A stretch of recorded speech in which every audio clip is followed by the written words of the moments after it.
Hello, everyone. Welcome back to, I guess this is part number two. Part number Feelings two. First Live. Luke, We're please. live.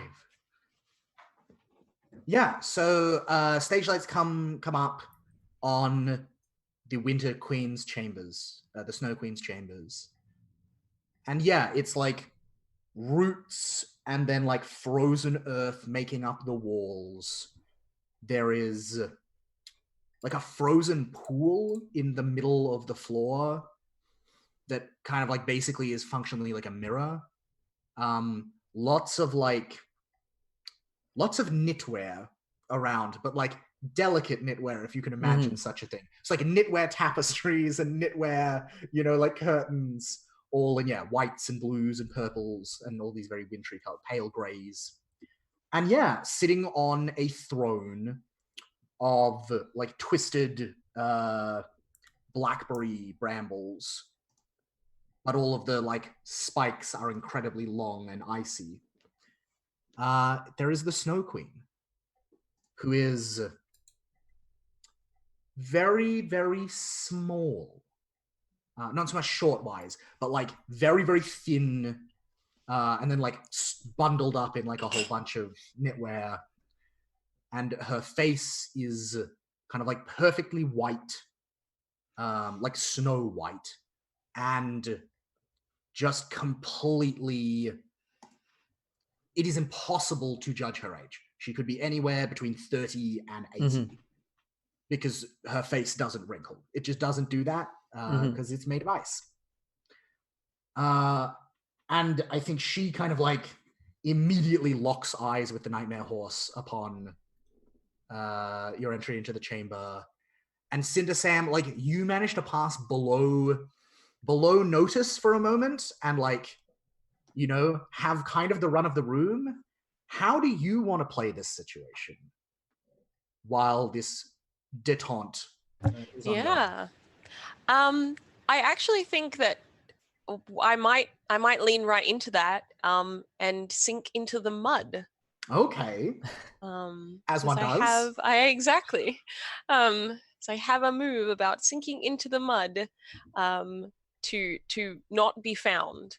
Because I think I wasn't necessarily expecting that I wouldn't immediately be noticed, but I figure that might be the way to go.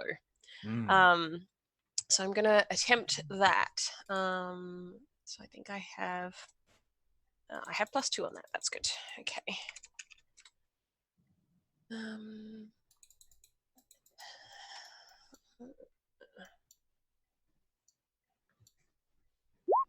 Yes, it's a 10.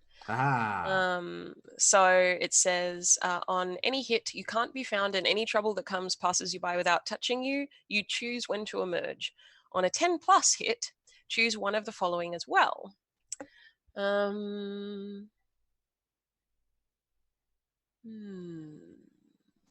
tell you what, I think I'm happy for you to make that choice when the time comes to emerge. When I emerge? All right, sounds great. Yeah. So what does it look like when you sink into the mud? Yeah.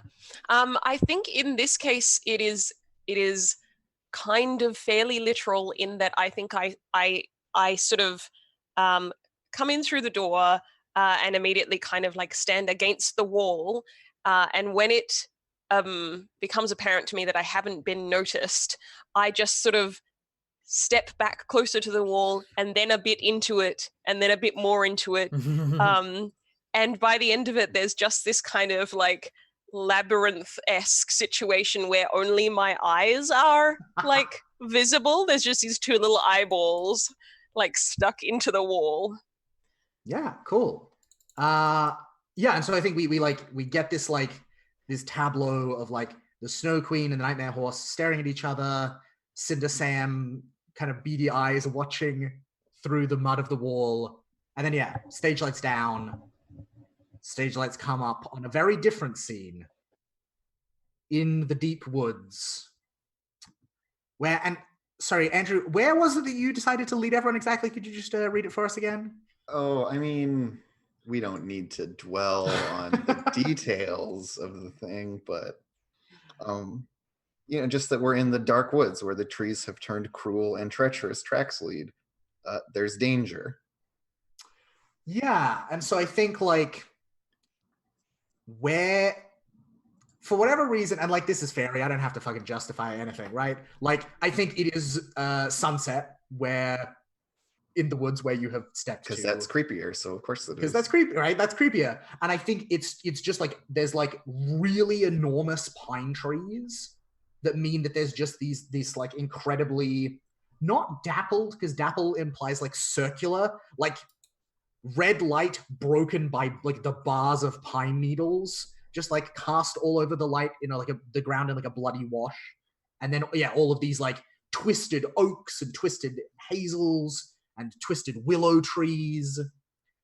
And I think you can smell smoke, Jumbo and Eunice. And you can see like ahead of you through the darkness, the glow of a campfire. But I think you can also hear the heavy breathing of something large and dangerous. And it's not Jumbo, to be clear. And it's not Jumbo. No, like a large and dangerous animal. And like the sound of its like, its footsteps as it like pads through. Like it's stalking whoever's at the campfire. Is it stalking that person? Is it stalking some other people who recently arrived? Who knows? If it's stalking me, it's in for a rude awakening. Yeah. But here you are in this situation, the two of you. How do you want to play this? Is there like an immediate obvious play for Jumbo? Because I've got a clear one if you don't. I don't think there's anything very clear while it isn't in front of us, so take it away. So I don't know. I don't think I have a play to make, and I don't think Eunice is making this play deliberately. This is just kind of like happening with her at all times, which is that I am standing regal before this, whatever it is that is like sneaking up on us. It's going to be like, I'm going to eat this. Oh, it's going to have this moment where it sees me and realizes how regal, like how rude it's being. Yeah. Yeah. Well, because my dad is the fucking king of the forest, and here we are in a forest. So that's very true. You don't step to the forest princess unless you are very foolish or very brave, I suppose. So yeah, I will stand regal before them, whatever they are. All right, let's see how that goes. There are lots of fun options for this. I get a 13 because I am fucking regal. Holy shit! And so on a 10 plus hit, I can choose 3 of the following. And if there are more people here than one, which there are, because Jumbo is also with you, you can decide whether your choices apply to both people or just Jumbo. Or just if I stand regal before Jumbo, though, they may consider it an insult. I don't think They may. I don't think I'm doing that. I'm not trying to make Jumbo be cowed before me, because I know that Jumbo cows other people. There's a lot of cowing going on. Then Jumbo's going to turn someone into a cow. It's a whole thing. So, and maybe so Eunice is like standing there, and then she hears this or like smells something on the wind, and like turns to look into the darkness, not seeing this thing clearly, and like turns her chin up and like catches the light in this particular way, and it like gleams off the naked sword that she's holding. And so this thing, whatever it is, has to bend a knee reflexively, cannot act, speak, or go until I give it leave. And I will invite it forward to come address it, and it must. And so she looks out into the darkness and she says, "Whoever or whatever you are, know that you stand in the presence of Eunice Oakroot." Is that my last name? That is good at last this. name. Yes. Not on this piece of paper I'm looking at, so I'm struggling. You stand in the presence of Eunice Oakroot, princess of these woods and all woods. And then she like plants the tip of the sword in the ground in front of her, and it's all like hands crossed on it, looking all knightly and shit. And says, "You may come forth and speak with me if you wish." Yeah. And out of the gathering dusk steps a wolf. It is the size of a house. Nice. And instead of fur, it has like pine needle bristles. And it pads out of the darkness, these like, and it's not trying to be stealthy anymore, so they're just these like loud crashing footfalls. And it, yeah, like lays down like a dog who's just been told to like to drop kind of like in front of you, which puts the top of its head about level with the top of your head. Yeah, we're like eye to eye, except it's eye to eye. Like yeah, and it like it opens its mouth with like the terrible splintering noise of like wood just being like torn apart, and it says, "My apologies, Princess. I did not realize this one was under your protection."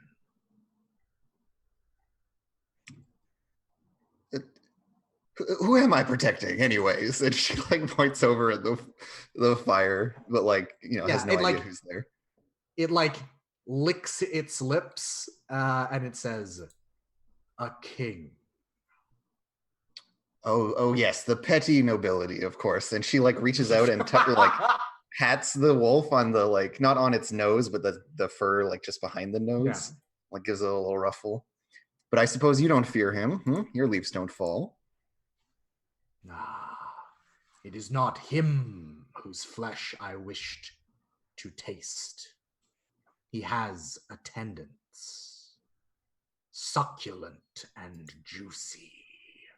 And I think it's slavering a little at the thought, and the its slavering is just sap. Like it's pine sap. Yeah, exactly. And she just kind of shrugs as well, I only need the king, so perhaps we can come to an arrangement. Those attendants are our audience. Holly will not be happy if we don't have an audience.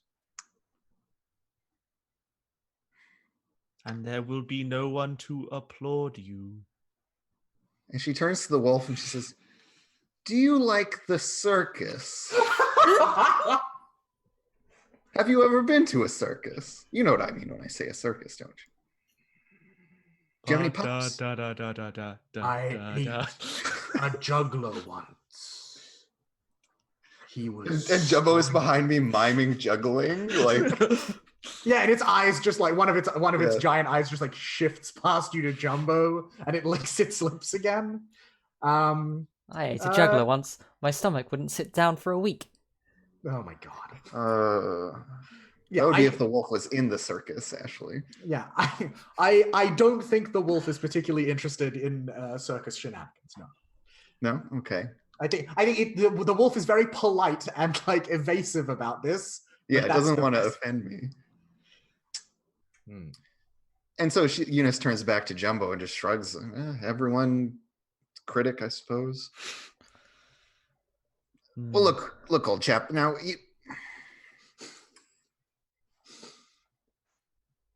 I suppose I will need to protect some of these people, but I don't want to send you home empty-handed. That would be very rude. How is this? Are you just feeding yourself?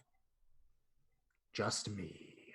Just you, the lone wolf. Just for sport. You're not even hungry. It makes it like, I could eat. Kind of like. And she's like, well, if it's sport you're looking for, and she kind of like rolls up her sleeves, and she says, why not us? We'll put up a good fight, won't we? And she like taps Jumbo on the chest in her usual way.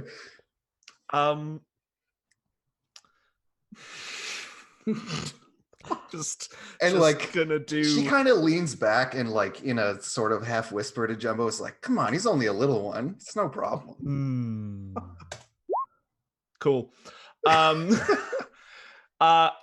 Jumbo reaches out a giant hand, grabs the wolf, and then pitches them like a baseball into another world.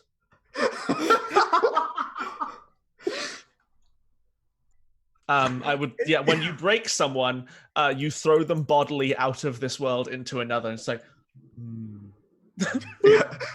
Man. Yeah, and so is the shot we get here, because like, Jumbo's big, but this wolf is fucking big. Is the shot we get that like You know that like iconic like Hollywood hero shot of like you get both your hands under the wolf and we see you straining and like nothing happens for a moment, then all of a sudden you're like, you're like lifted over your head. It's An explosion Final of snow. Fantasy VI when you suplex the train. Yes. Yeah, and so you There's throw well, like with like the sound of like creaking lumber and like branches whipping and everything, of course. Yeah, and the wolf just like rips through a backdrop, or so it appears. It's they go straight up. If I did and they just don't come back down. Yeah. Elsewhere, somewhere in Times Square, an enormous wolf falls down. Lands on a cab. And I just turn to Eunice and go, "A very rude dog. We should go tell the king we saved him." I like saved dogs the and, king. like, Eunice is kind of disappointed, and like she didn't get to fight it either, so she's just like, Jumbo, like when I say we are gonna fight something, I've been living in your shadow for a long time, and I'm very strong as well, and so like we'll go into the clearing while like she's kind of. Yeah, we get this You great made bickering. it stay still. Bickering. Otherwise, it would have been harder. Yeah, so stage lights down, stage lights back up in the Snow Queen's chamber. And yeah, Quartermaster. You have locked, you are, engaged in a stare off with the Snow Queen because it is beneath her royal dignity to speak first. How do you want to play this? Yeah, so I feel like there are like very distinct like beats and like whatever like orchestral accompaniment the show has is just like a very simple, like someone is like just tapping on a triangle, like water dripping from the roof and splashing on the mirror in the center of the room. And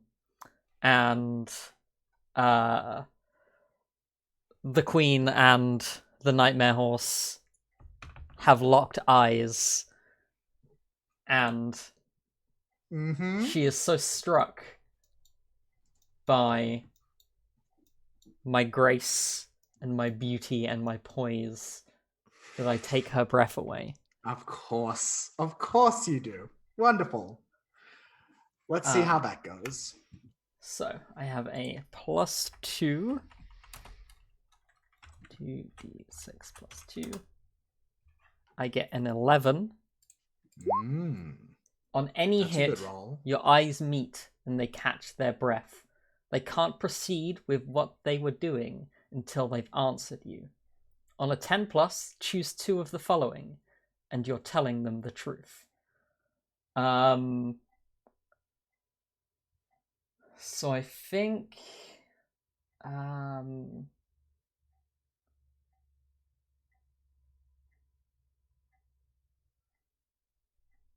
at this moment, for me, the moon rises and sets in your eyes. Will you close them against me? And in this moment, this moment is fleeting, and there is no other like it. Another instant, and I may never be yours. Will you come to my arms? She will not close her eyes against you. She holds your gaze. But I think she wants to. I think you can see that she wants to, but she will not and she cannot come to your arms. She is a queen. And there are rules for people like her about intimacy and about touch and about displays of emotion. And so the instant passes, and a coldness sets across the Nightmare Horse's face, and they say, "Your Majesty, I am quartermaster of the circus. I have come to ascertain what it is you desire and require." We know you're people of old, cousin. You are welcome here in this place of cold and water. We require a simple thing, a trifle, really. That our grandson cease his delay and return our crown as is proper.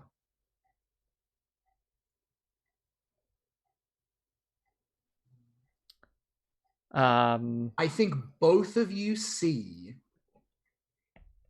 as she says, like, I require only a simple thing. There's like just like a single like feather line crack across like a frozen pool.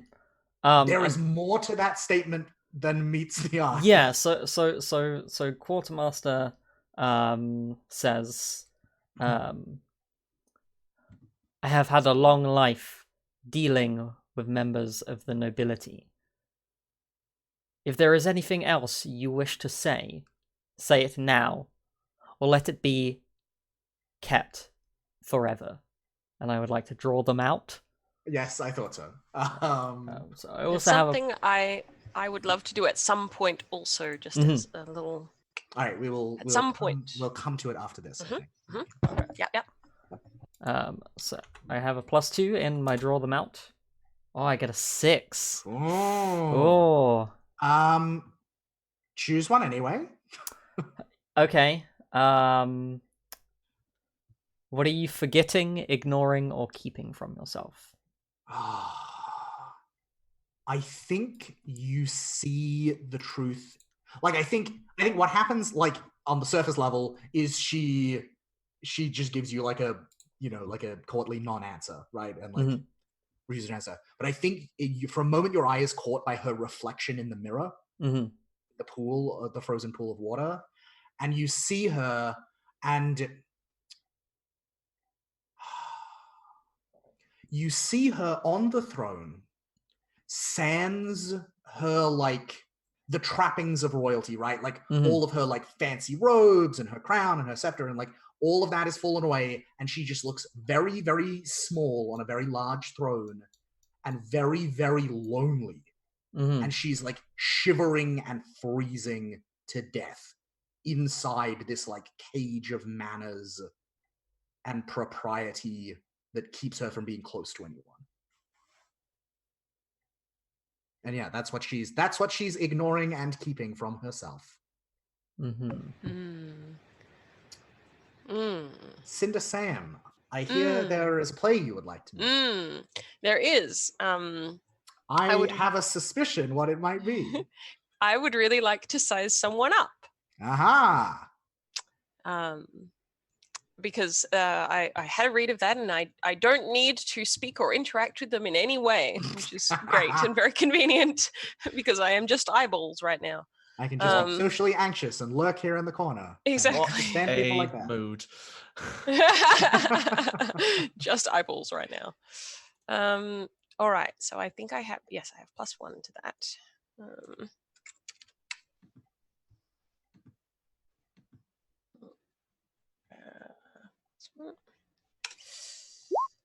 Oh, yes, nice. Ooh. 11. Okay. All right. So ask them 2 questions. All right. So I would love to know. Definitely, I would like to know, what do you hope will happen? What do you fear, and how you prepared? How prepared are you for each? That's one question. All right, I'll answer that one first, and then you can figure out your second one. Sure, that'd be great. This is a really interesting one because, like, she both hopes and fears that all will proceed as it always does, right? Like, her grandson will arrive promptly. He will hand over the throne. He will hand over the crown, and she will go back to her lonely kingdom and her, and rule the winter months. And she also hopes and fears that, like, that he will arrive and that there will be like that emotional, vulnerable contact will happen. And that is both like a thing that, yeah, somewhere deep down she hopes for, but also like she fears because it would be improper and and I think she is very prepared for the first and not at all prepared for the second. Right. So very prepared for things Perfunctory to business, like, yeah. Yep. Because that's how And it always not all goes. prepared for feelings. Yeah, exactly. Yeah. Okay. But here on this podcast, everyone, we put our feelings first. We do. Okay. They said the name of the show. They said the name of the show. Roll credits. We did it, everyone. I think my second question is, and I'd like to maybe give this a little bit of context to tie into that last question, if that's all right, because I'd like to ask, how far are you prepared to go? And I think what I particularly want to know is like how, in that kind of vulnerability, like how much give is there? How much would she allow herself to feel? Is it like, okay, you know, have you ever seen like a dam made of ice holding back a river? Yes, and that like was a pretty much tiny the little metaphor I crack was appears, just about to use. then Like, is this a all of dam a type sudden, situation or like, like, yeah. yeah. Cool. Yes. Yeah, Okay. that's it. Yeah, it's that kind of thing. And I think that is why she is so rigidly, cruelly, like, hard on herself. Because she knows she's quote unquote weak in that way. Yes, and she fears that if she gives a little bit, she will give everything. Yeah. Okay. And that would be improper or something. I don't know. Okay. Yeah. Great. Thank you. Yeah. Is there anything else left that either of you wants from the scene, or is this, do we? If it seems like the nightmare horse is like, you know, has a sort of more to say, then I think I'm gonna stay hidden. Whereas if it becomes that there's sort of like a cold and pregnant pause, I might. Yeah, I think that's exactly what it is. Like there is another beat of the queen has said her courtly response to my question. There's a beat. The nightmare horse nods and turns on the spot and walks out. And probably like makes eye contact with Sam, and is like, "Come along, witch. We have planning to do." Yeah. Okay. Cinder Sam, is there a play you would like to make before you go? Well, if I'm coming out of the mud, you have to make a choice. Then I need to make a choice. So that might be a thing.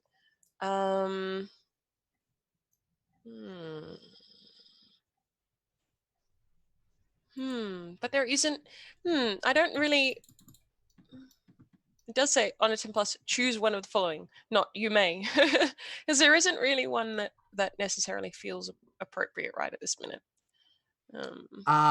If you do not choose to emerge with your person and your dignity intact, you will emerge covered in mud and looking like a gremlin. Fantastic. Then I want that one. I want to just sort of, mist out of the wall and follow along. I think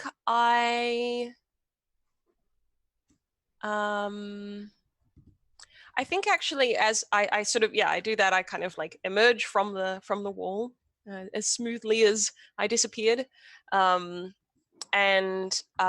sort of like go to follow along behind the nightmare horse. But I think I do want to turn to the queen, and I like take a step forward. I don't go sort of right up to the throne, but I take a step forward and I lay a little square like card on the floor, very kind of like politely, and I say, Your Majesty, while there is some spare time, if you would like a reading, please come and see me. I would be honored. And yeah, I just put like a little Yeah. card with like my name on it. And I think down that's on the like ground. interjected with like Sam. And like that's it. And like the Nightmare Yeah. Horse is like halfway down the hallway and Yep, exactly. And I sort of like, nod and bow all together Yeah. and then like kind of back out. Yeah, and I think you like, the door like swings closed behind you, and the Snow Queen is left there, tiny and lonely in this very big, cold room. Swings closed, and I think as you go past, you see Snap and God, what's the other one's name?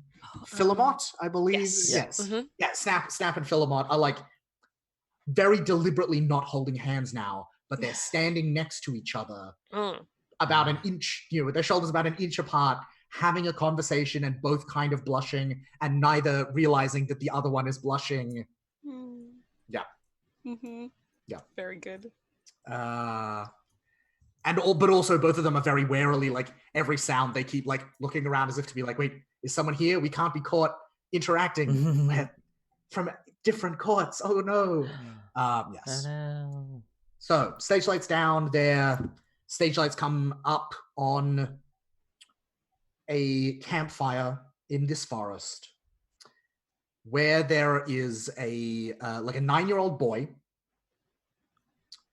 in robes that are made of like fallen leaves in like oranges and reds and yellows and browns, and like he's got like they're really long at the back. He's got like a train, and his hair is like curly and like auburn colored and has like little clusters of grapes hanging out of it, and he has a little crown of like branches in it, and then also around his fire and kind of like sitting next to his wagon that he's been using to travel in, 4 enormous boars.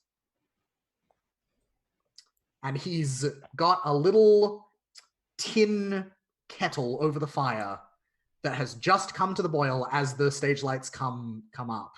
And he like takes it off the fire and starts pouring out teacups and starts offering tea to his boars. Well, and look, I'm just saying, if you had given me a chance with the wolf, and you didn't even let me, and like still having this argument, Eunice like comes into the clearing. You're Fidbar, you're muted. I'm great at this streaming thing. I will leave the next large dangerous thing to you, Eunice. No, let's not get ahead of ourselves. We don't know what the next dangerous thing could be. What if it were very, very big, even bigger still? Just a little... You have first call on the next dangerous thing. I thought I always had first call. And then like she notices the Medla, Pippin, Blackberry, Loam, we have guests! And Hello. the little kid just kind of like turns around like, oh my God, this is the most exciting day of my life. And yeah, he's just like set the teacups down in front of the boars and they're now like drinking from them. Jumbo extends a very large hand as if to a handshake and says, "Are you a king?" Yeah, and like the king like runs over to you in that manner of children where like his feet barely even seem to touch the ground. And yeah, like takes your very big hand with his very small hand. He's like a yes, finger. Yes, hello, I am the king of falling leaves. This is sort of my kingdom, I guess. It's complicated. Hello, you're very big. I am. You are late. He looks guilty in the manner of a child who is doing something wrong and pretending not to be. No, I'm not. It's not proper to keep a lady waiting. We get impatient very quickly. Oh yeah, and he notices that you're there and like bows it's just absurd. He's very tiny. He like bows very deeply and like the top of his his hair brushes the ground. And he's like, "Oh, Lady Oakroot, I am very sorry would you like some tea?" I would like for you to come with me to return to where you belong. Well, Pass- I not until Medler, Pippin, Blackberry, and Loam have finished their tea. It's very There's improper for a king to demand his advisors interrupt their meal. Significant And glance to willy-nilly. Jumbo. And then I look back to, what about the next very small opponent, Jumbo? What about that? We didn't come to an agreement about that. And she kind of like He looms is over our- the center. He is our audience. Eunice, is this just talking, or is there a play here, and is it confront them?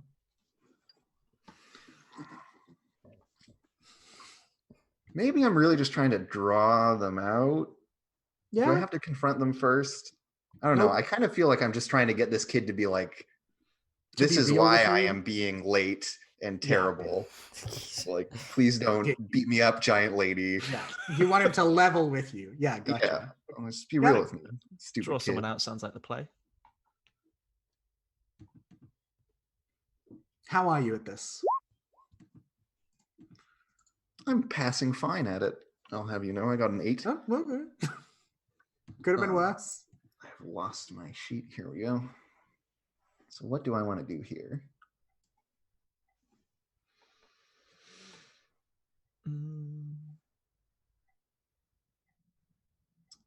So you have one question. Yeah. What are you afraid I'll do? And I think, to my mind, I think it would be really funny for the king to just kind of blab an excuse relating to this thing. You know, it's like, oh no, I'll promise I'll come on. Like, don't do X. You know, like this is how I imagine this going on. Like he thinks I'm about to do something to him. Yeah, and so like, I think you're like, you're in the middle. Yeah, you're like looming over him like this, and he's like, look, don't make us leave before tea time is done, and we've stopped for blackberries, and we've picked some apples because I really don't want to be there, and Grandma's just gonna be mean to me, and she never talks to me anymore, and maybe if we wait long enough, she'll miss me.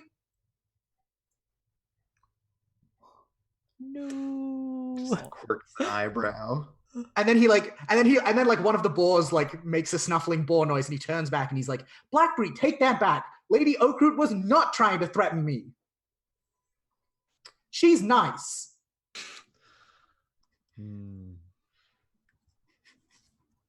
We have to do the show though, and we can't do it without you.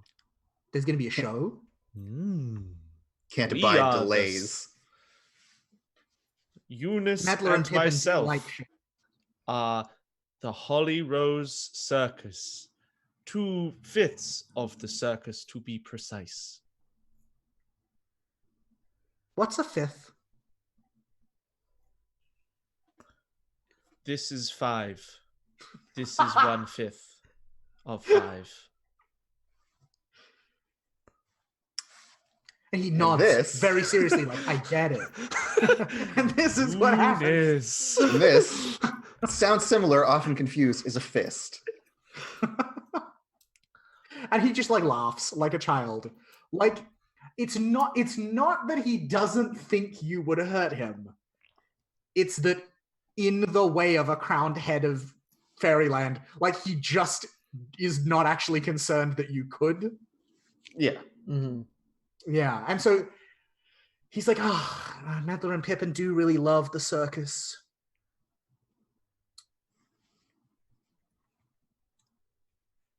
I'll make you a deal.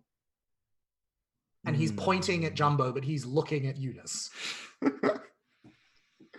I will come back and watch the show, but it has to be a long show so I can sit with Grandma and maybe she will talk to me. And he plants his little hands on his little hips like, ha, checkmate.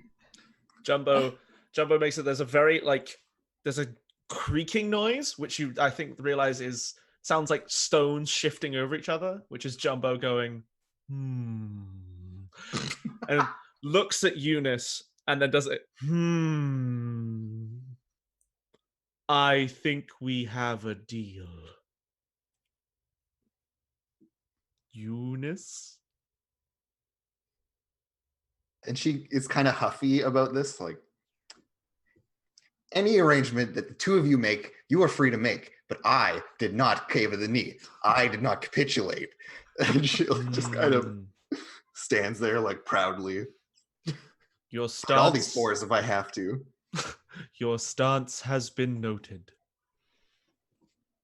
Well, small king, please climb on my hand. And I put a hand out for him to step on, and we shall be on our way. Your legs are very small, and you will take too long. He shakes his head. He's like, "It's all good. Medla, Pippin, Blackberry, and Loam have it." And he sticks his fingers around and like whistles. The boars all kind of like get up and like very daintily pick up the teacups in their mouths and go over and put them in the wagon. And one of them gets the teapot from from the fire. And they all somehow, and it's thinking back on it, Jumbo and Eunice, you're never clear on the mechanics of how this happened, but somehow the boars harness themselves. And he kind of like runs over and hops on the back of one of them. It's like, all right, we can go now. I kind of adjust to Eunice and stepping. What good pigs. We should get pigs like that. I'm not cleaning up after them. Pippin's third cousin always really wanted to join the circus. I hope that pig found its dream. And he just like face palms like, oh my God, you don't get it. I'm trying to get my friend to, oh my God. And then he just like shakes his head and like lets out a sulky little, and the fire just like doesn't go out, but just transforms into a cluster of like leaves in the shape of a fire. And then I presume, Eunice, you lead everyone home?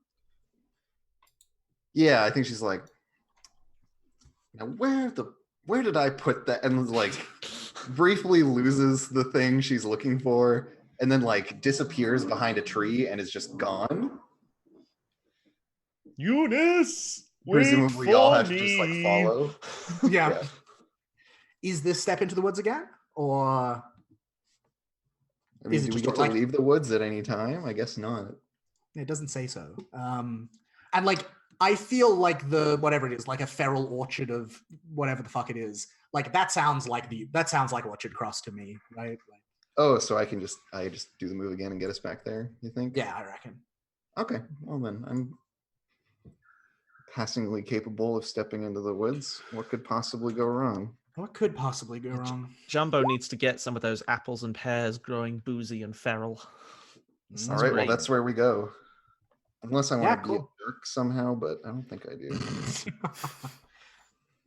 Yeah, and so the three of you again, I think they follow you behind the tree, which somehow takes them right back. And so my question is, everyone, do you feel like, let me just read out, what's your job again? So you should plan your show only once you figure out where you are, what's going on, what your audience wants, and what you want from your audience. Are you happy that you have done that? Or is there anything you still want to figure out, people you still want to meet, stuff you still want to do? I think we need to talk with the Queen's retinue before we plan the show. Sure. I think, I think to finish rounding it out. Yeah, I think I probably convey this to the quartermaster as well. That I'm getting a sense of, I think, how would I word it? Like, I'm getting a sense of the picture, and the story that's happening here, but there are some pieces missing, and that then I will be able to advise you correctly. Okay, so we get a scene with the two of you down in the cellar? Yeah, so, okay, so lights, stage lights up, down in the cellar. Again, like root support struts everywhere. I think there are a whole bunch of roots that have been then trained into like shelves and into like shelf-like configurations. In the way that like how you can like with like willows, like you can bend them and have like living willow furniture. It's like that, but made of apple roots. And yeah, like on them are just like kegs of cider and casks of apple brandy and just like massive demijohns full of just like plain apple juice. I think there's just like a massive bowl filled with just like apples that sat on the tree so long that they started to ferment. Mm-hmm. So like bruised looking, kind of like, slightly boozy apples. And in this room, there are two groups of people. There are the King of Falling Leaves' subjects and the workers of Orchard Cross, who are all just kind of like sitting down, having a meal together, behaving fairly normally.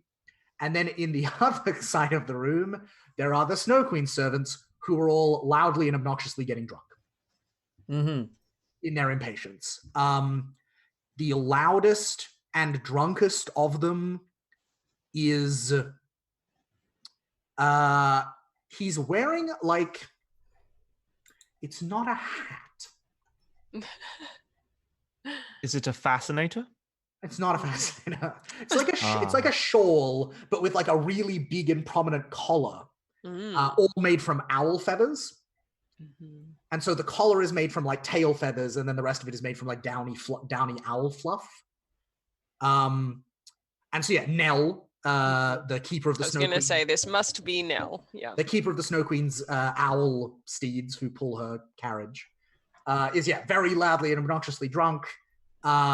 And in the middle of the circle of drunken, winter court people is an acrobat doing a handstand and juggling apples with their feet while telling off-color jokes. I think I lean to the quartermaster and I say, "That loud one's Nell." Very well. Warned that they might be a bit of trouble. So one of the two of you has crossed or been crossed by this acrobat before. Their name is the acrobat. Okay. Their name is Thistleberry. They are also like a fairy performer of some small renown, who has had past dealings with this Thistleberry that were less than positive. I would be happy to have told them things they didn't want to know. I think that's the thing that happens to me a lot. Like quite often I tell people things that they just didn't want to hear and they're really mad about it. Yeah. So you see Thistleberry, you're like, oh God, here we go. Yeah, here the two of you are in the cellar. How do you want to play this? Would you prefer to take the lead, or shall I? I think things work better when you talk and I listen. And it, like, very obviously, I mean, like, listen to everyone else. Yeah. And so the quartermaster nods. From within a sleeve, they draw out a sharp sword made of mortal bronze, stolen from some drowned warrior of ages past. Yeah, cool, of course. They approach Nell. They hold the sword in front of them and then drop it to the floor. And I am disarming the situation. Ooh. Okay. Nice. All right. So when I disarm the situation, first I disarm myself, and then I roll. Okay. Wait, are you not even, like, metaphorically stretching this move? Is this just what it's for? This is what it's for. Oh my God. I roll a 5. Oh no. Generally, you're meant to disarm people by cutting at the shoulder. So on a miss, after a moment's hesitation, I take up my arms again. Yeah, so I think, you drop it to the floor, there's a loud clang. Nell, like, turns around to look at you. And I think they have like eyes the same like tawny golden color as Mhm. an owl. In fact, I don't know that I think they just turn their head around to look at you like an owl would. Uh-huh. Oh God, yes. Who are you? No one invited you. Hmm. This is my shtick. And the quartermaster says, I see. And they kneel and they pick the sword back up. And they say, the question is not who, You but don't what. need to bow to me. And like there's like a raucous like Mhm. bunch of laughter. Cool. I'm gonna change my form. Okay. Mhm. I think I can guess what you might be turning into. Look, all I'm saying is if you were gonna get in a bar fight, you should have included.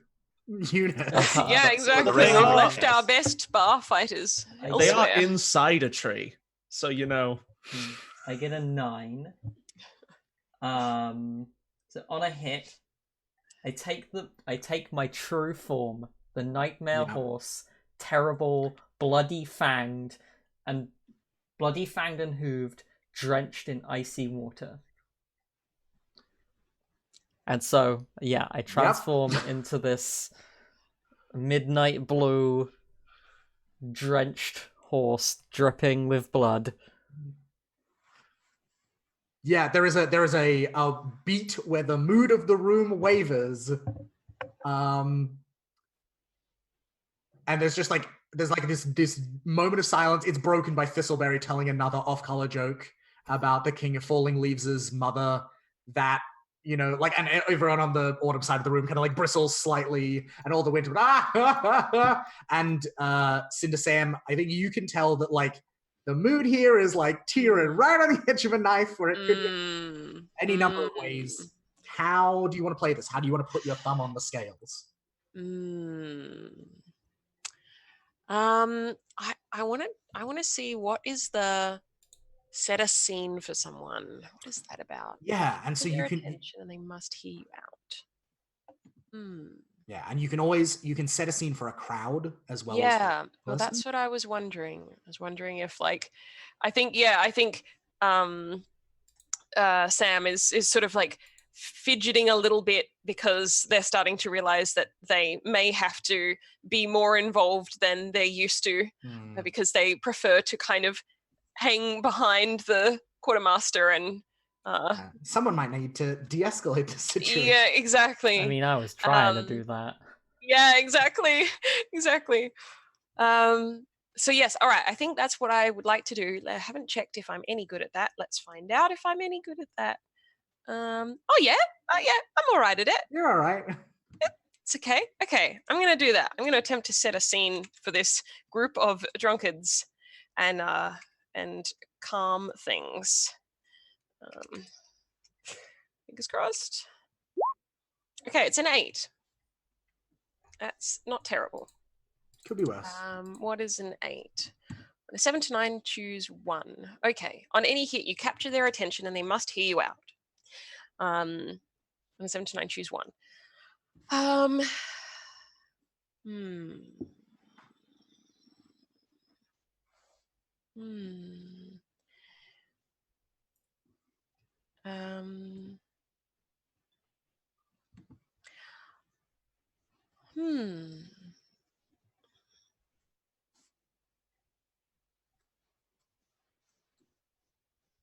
Okay.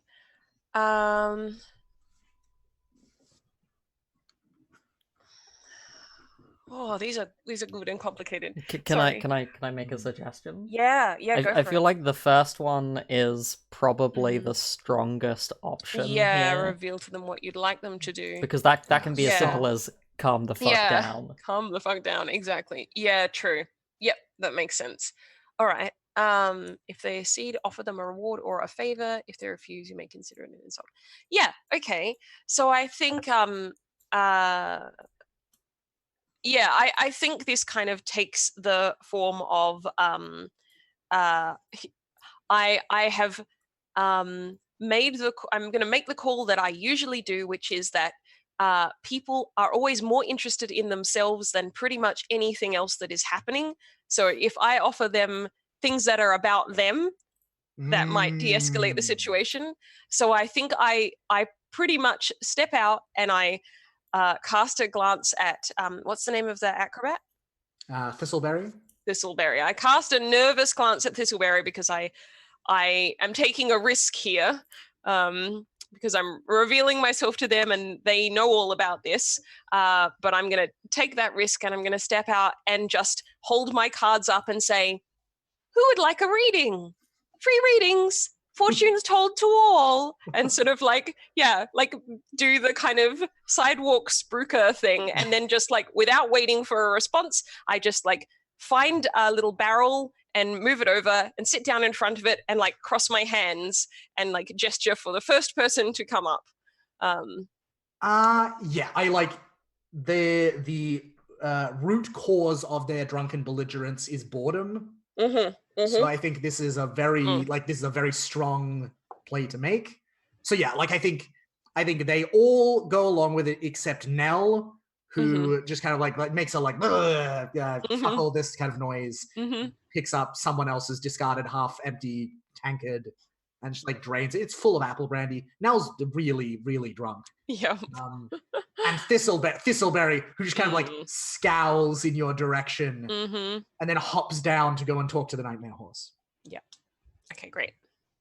Would you like to consider it an insult in either case that they have not done what you'd like them to do? Can you remind me of the like what is the mechanical implication of that? Of considering there isn't any mechanical, it's just fictional. It's basically okay. Under fairy law, you can answer that insult however you would like, and no one who you explain the situation to can possibly tell you that you're I consider it an insult from Nell, but not from Thistleberry. Okay. Yeah, so you know what you want to do with that later, that's up to you. Cool. Yeah, Quartermaster, Thistleberry is coming over to you.